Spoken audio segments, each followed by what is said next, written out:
Hello and welcome to this fabulous Feel Good Friday. Gwyneth here, helping you feel fabulous about you, being you every single day. And in this video, I want to talk about taking a conscious decision to change. Most people I've been speaking to recently want to make a change for the better. Now, why do we even think that change is necessary? Well, it has to do with that fabulous emotional intelligence that's inside of you. Because the older you get, the more predictable your life becomes in many ways. The emotions that you feel every day, how you react to a work colleague or a business colleague, or how you react if there is a traffic jam, there is a situation happening and you respond emotionally in a very specific way. And we very rarely stop to actually ask ourselves, why am I responding in that particular way? We are depending very much upon what is going on outside of us. Like I said, the car, buy this car and you'll feel absolutely amazing, or use this fabric conditioner and you'll feel like you're on cloud nine every time you smell your clothes. You know exactly what I mean, don't you? It's all this external stuff going on, and the scientists tell us that actually 90% of our personalities, of who we are, is based on conditioning, which is really, really scary. But that means there's not much of you that you can actually use to change. But I'm going to talk to you about how to take that conscious decision to change. Now, one of the reasons that we look to the outside to reinforce our identity, to tell ourselves, that new car, reading that book, having that new telephone, having this job, it all reinforces the type of identity that we think we want. It reinforces the identity, however, based upon what has happened in the past. So who you are today, who I am today, I'm taking decisions based on what's happened in the past to help me feel better about my future. Does that make sense? So if I say, wow, if only I had that fabulous car, I just feel amazing every time I got onto the road, until you get stuck in a traffic jam and then you're the same as anybody else. Or I know that if I have that phone, and I speak from experience, I've got a smashed phone, life is going to be so much better. It's going to be so much easier if I've got this amazing new phone. Well, not if you live on a hill in the middle of nowhere where reception tends to be rubbish for most of the day. A new phone isn't going to help me much there either. But we tell ourselves that these external conditions, these things happening outside in our environment, are going to help us feel better. And that therefore, if we change our external environment, we're going to feel as though the change is really taking place. Another thing, people talk about having identity crisis or a midlife crisis. You don't all of a sudden enjoy being with the same people that you used to enjoy being with anymore. And unfortunately, if you happen to be married to them or living with them, then people talk about a midlife crisis where somebody goes off and gets themselves that sports car or finds themselves a newer model. You know what I mean, right? So again, it's all about, we are so focused on what is happening outside of ourselves. And this is how we've all been brought up. Status, image, pay grades, job titles, who's a good worker, who's a good colleague, who's a bad colleague. It's all external stuff. It's all us focusing outside.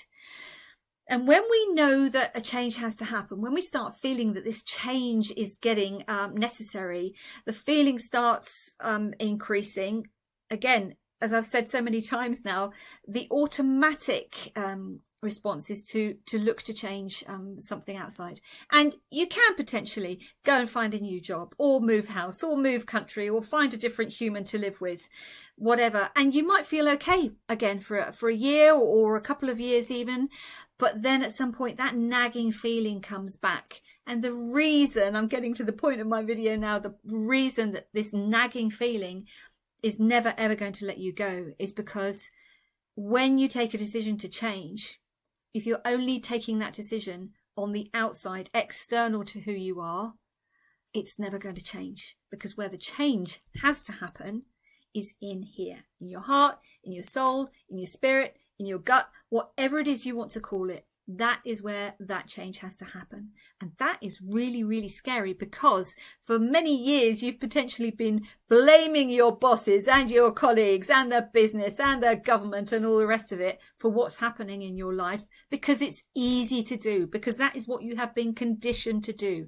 And most likely you've been spending a lot of time with people who share your values and have the same opinions. So every time you talk about everything that is wrong, you're just reinforcing that. You're justifying how you feel about a certain situation, instead of saying to yourself, okay, statement, this is not working for me, or I don't like this.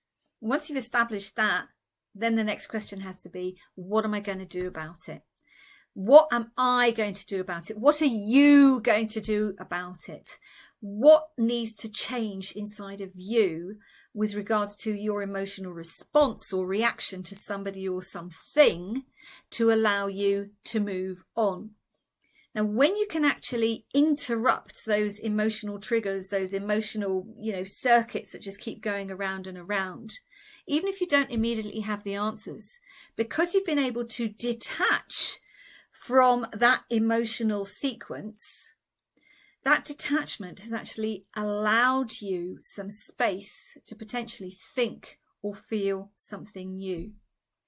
Now, I appreciate what I'm saying, easy for me to say and very difficult to do. But one great way to do this, for example, is to just even stop at your desk for a few minutes and take some deep breaths. Even better, to meditate, focus on your breathing, even if it's just for 3 or 5 minutes, just to allow some space into this fabulous biocomputer, into this brain that you've got, to allow some oxygen into your body, and to stop that constant response, that emotional reaction to that negative, thing that's going on. And like I said, blaming others, my life will never change because of blah, blah, blah. As I said, easy for me to say, more difficult to do, but this is something I focus on every single day of my life. And tomorrow, when you wake up, when you think, something has to change, I want you to be conscious of the decisions that you're actually taking as soon as you wake up in the morning. You're taking life-changing decisions every single day. What am I going to wear today? What you wear, the colours that you have, whether you're comfortable or not, it impacts how you feel and how you're going to communicate with everybody throughout the day. When you take the decision about whether to have breakfast or whether to skip breakfast, you're taking potentially a life-changing decision for your entire immune system.